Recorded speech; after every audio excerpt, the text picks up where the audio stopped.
How you doing? Sean Van Bever, Rider 600, out of Miami, Florida, here to discuss the inaugural 2012 American Motorcycle Rally with my friend and partner, Frank Kelly out of South Carolina. Before we get too far into this, we got some friends over here showing their asses, literally. So I'd just like to thank some of the people that have helped put this thing together. Jimmy Huffman and Greg with the American Motorcycle Rally did a hell of a job putting this event together. We had a small gathering of folks, about 25 riders, but turned out to be one hell of an adventure. My boy here actually made me eat crow this year, which I find very hard to believe. But, you know, when you run your mouth, you got to back it up. And unfortunately, I was unable to do that. And he stomped my ass into the ground this year, and I guess I'll have to come back next year and make up for it. So before he gets to run his mouth too much, because I know he's got plenty to say, I'd like to thank my sponsors who helped me get to this point. Peterson's Harley Davidson out of Miami, Motor Lights out of Cincinnati, Ohio, Heaven Cycle out of Miami, Florida, and all the other friends and family that have supported me and provided me with fuel money to be able to make this great adventure. Frank? Well, Sean, first off, man, you're absolutely right, man. You can't do this without the support that we have gotten from our sponsors. I mean, you know, my sponsors, Harley Haven out of Columbia, South Carolina, Drag Specialist, Karakin, Pia. These people have really, you know, put a lot of money and interest in us and got us to the point where we're at now. Love Chevrolet, excellent dealership in Columbia.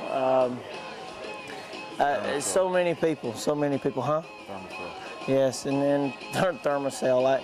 Just the support you get, the fans, the family. You know, they stayed up with me as long as I was up and out on the road. I mean, you're up 20 hours, 24 hours at a time, and you got somebody talking to you the whole time. You know, the Scaly Rider communications that I used, and I think you used as well, it was an excellent system that, good gracious, you know, I couldn't have done it without that. I mean, you got to sit there and talk to your navigator telling you, you know, turn here, turn here. You know, your friends rooting you on, keeping you awake, making sure you're not off the road at the time, and just a phenomenal rally. I enjoyed this. It was something that everybody can get involved with, and the support was excellent. We had a great time. It was a good ride. What was your favorite part? My favorite part? I don't know if I had one single favorite. I liked all of it. I love it out west. You know, anytime I can drive out west, those open roads and beautiful skies, it's just gorgeous. Probably my best ride, the way I felt, was the second to the last day from Fort Collins to St. Louis, and I just felt good that day. That was a ride. The wind was bad, the weather wasn't great, but I personally felt great, and I rode hard and did well. How many miles did you do that day? I couldn't even tell you till I got to the end. You know, I never, not once did I ever really look at mileage. You know, I kept up with when I needed to get fuel, and I got fuel and rode on to the next one. You know, I felt like it wasn't. It was up to my navigator to let me know. All right, you've had enough miles today. Right. So, but it's just. I don't know. What did you have a favorite day? I had probably 2 points where it just stood out in my mind. The stretch between Vegas and Fort Collins, just as Frank said, it's just amazing roads out there. You have canyon riding through some of the most majestic territory in America, and it's just whipping you back and forth and back and forth. You're climbing, you're dropping, going through the Death Valley with 125 degrees just beating down on your back. And I mean, we went through there midday, so there was nowhere to hide from that brutal sun. But to me, it was, as Frank said, he had a perfect day. That was my perfect day, where everything was just clicking. You had your navigation right, and you knew exactly where you were going. But prior to that event, getting into Vegas, Frank and I got to ride together about most of the day. And we went through some incredible, what was that, Eagle's Nest? Eagle's Nest, New Mexico. Absolutely beautiful. One of my favorite roads. And me and Sean got to ride through there, and I tell you, I had a blast. You know, I love riding with Sean any chance I get. And I think we rode most of the day together that day. And until somebody decided to break off and go his own way. But yeah, how'd that work out for you?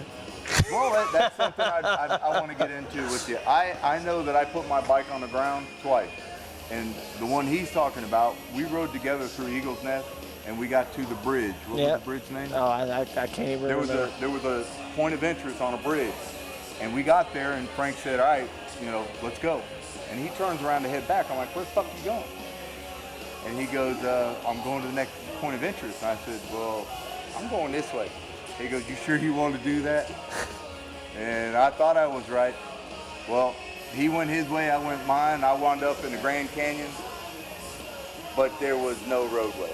It was all dirt, and it was twisting and winding dirt, gravel road. I don't care how good a ride you are, you're looking at two of the best in the world. I could not maneuver that damn roadway. You're talking about straight down with nothing but gravel, and I'm thinking, oh, crap. And she washed out on me, and I took a picture, posted it up on Facebook, and he's thinking, you dumbass. And sure enough, you know, he got to Flagstaff, he got to the point, he picked up extra points on my mistake. The next day, why don't you tell him about your little incident? Yeah, next day I just couldn't capitalize. You know, it was amazing how it went back and forth. And the next day was Sean's perfect day. I mean, he was absolutely phenomenal. He shot through. He had all the checkpoints. He made up all his points. He did great. I couldn't capitalize. I couldn't stay in the throttle. We ended up with only getting, a few of the. The points or whatever, but it still worked out well. I mean, unfortunately, I made it to the checkpoint on time. Yeah. Here again, Sean had a great day, but he was late, and but it worked out the way it was. I mean, the ride was great. Any day I get to ride with him is awesome. Even though he run his mouth a little bit, he was kind of a little on the cocky side. Had to put him in his place, calm him down a little bit, and we got next year now. Well, I'm here to say that I'm big enough to admit when I've made a mistake, and you are now looking at the best long-distance cross-country rider in the world, Frank Kelly. All right, bro.